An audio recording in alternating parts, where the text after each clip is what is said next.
Oya, watu ni wengi. Pole.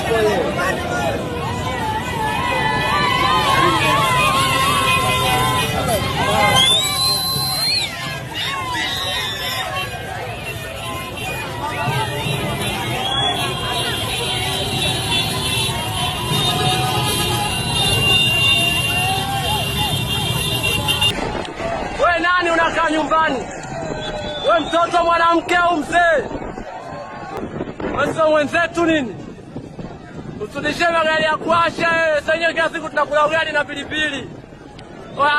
Well, it is day 3 of the electoral protests in Tanzania, and thousands of young people from different parts of the country are joining in to participate in this protest. And as we are speaking right now, there is a group of thousands of young people who are marching towards Statehouse. This is the 3rd day of demonstrations, and the protesters are demanding that there should be an annulment of the election results, a new constitution, release of the abducted people, including the opposition leaders that have since been abducted, and an independent electoral commission and a just government. These are the demands that have been set by the young people who are protesting in Tanzania, and many right now are saying that they don't want President Samia Suluhu to continue being the president of Tanzania, that they want her to step down and an interim government should be formed to oversee the electoral process in the country. Young people also stormed into a hotel facility that belongs to the son of the president, Samia Suluhu, torched vehicles as a show of frustration in the current ongoings in Tanzania.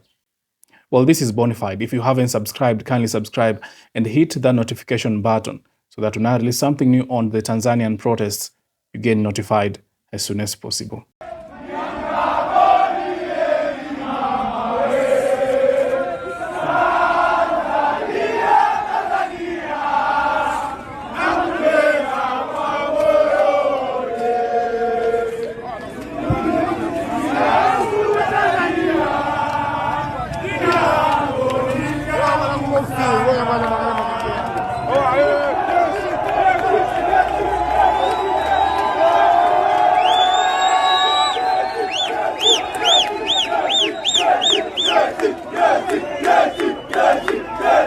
Well, the official opposition party in Tanzania that was recently banned from participating in the general elections has now reported that its detained vice president has fallen ill and is in critical condition. The party say that its vice chairperson is at the Mtumba police station in Dodoma and went on a hunger strike since the day before yesterday and has excruciating pain at his heart and body and he cannot walk. That is the statement, as you can see, that has been released by the official opposition party just a few hours ago during the night, noting that the official opposition leader's vice chairperson, John Heche, is in critical condition. The protest over what many young people are calling sham elections went through the night. They defied the curfew orders that had been released by the government and continued even through the night. These are pictures of how the protest went on day 2 during the night, despite the curfew being announced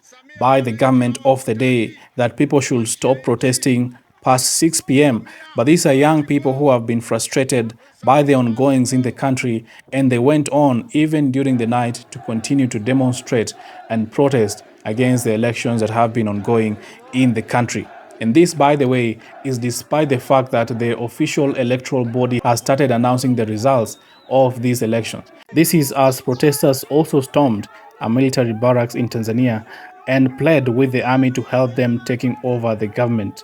Some of the protesters were shouting for the army that tuweke huru, meaning set us free. These are the young protesters, as you can see in your screen right now, protesting inside a military barracks, urging the military to take over. And we've seen this back and forth between the people and the police, as well as urging the military. This started on day 1 as the young people urged the military to take over. Remember Captain Tesha, who went out and sided with the people, saying that these elections should not be held.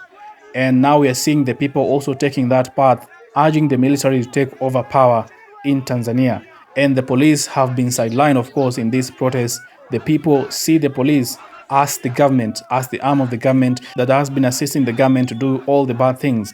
And that came at a price, because police stations have been set ablaze, as you can see also on your screen right now, as the young people continue to show their frustrations over the government holding the elections despite banning the official opposition parties in the country. And these protests have been targeted. People who are close to the government or people who are supporting the government of the day have also faced it rough with the young people who are protesting in Tanzania currently, because a hotel intended for the son of the President Samia Suluhu Abdul, located in Arusha, was invaded and 2 cars were burned in that protest. And that is not all. People who have been very close to the government, people who are working with the government, or musicians who have been supporting the current regime have also faced it rough in this protest, as some of their businesses were torched, including Diamond Platnumz, who is the biggest musician in Tanzania, has recently deleted all his Instagram and Facebook posts that were praising President Samia Suluhu and the ruling party of CCM. And there were videos also showing a hit squad that was commanded by the government. Of course, the government has now sent in the police that has been overwhelmed. They sent in the military that has been overwhelmed. And now we are seeing a hit squad also in some streets in cities in Tanzania. And this hit squad, of course, sadly, is targeting innocent protesters in these different cities. The hit squad that comprises of men in all black and in white Land Cruisers were seen firing live bullets at protesters in different parts of the cities of Tanzania. And in Kyela, Mbeya, demonstrations continued through the night, and these are the pictures of what happened in Kyela, Mbeya just a few hours ago, where citizens filled the streets chanting Jeshi, Jeshi, meaning military, military, a bold expression again of the people wanting the army to come in and save the situation in Tanzania. The defiance and frustration by the young people are shown in all these pictures, where young people have taken to the streets defying these orders that have been given by the government for them to be indoors.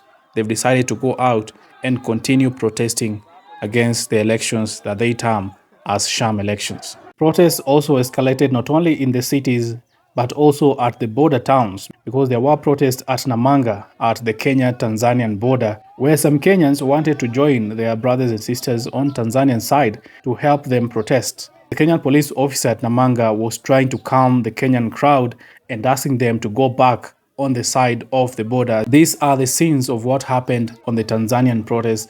Young people going out defying all the orders that have been given by the government. They have targeted people who are in support of the current regime. For example, in this video, the citizens broke in a gas station that belongs to a CCM politician in Mwanza and decided to reward themselves with free cooking gas. And this is just similar to what happened in Nepal, similar to what happened in Kenya just a few months ago during the Kenyan Gen Z protests.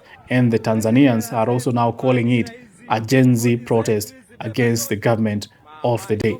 Well, I will keep you informed and updated of the latest of what will come out from Tanzania, as right now, the vice chairperson of Chadema has reportedly fallen ill and is in critical condition, even as the electoral body is now continuing to release the results of these purported sham elections. Keep it bona fide.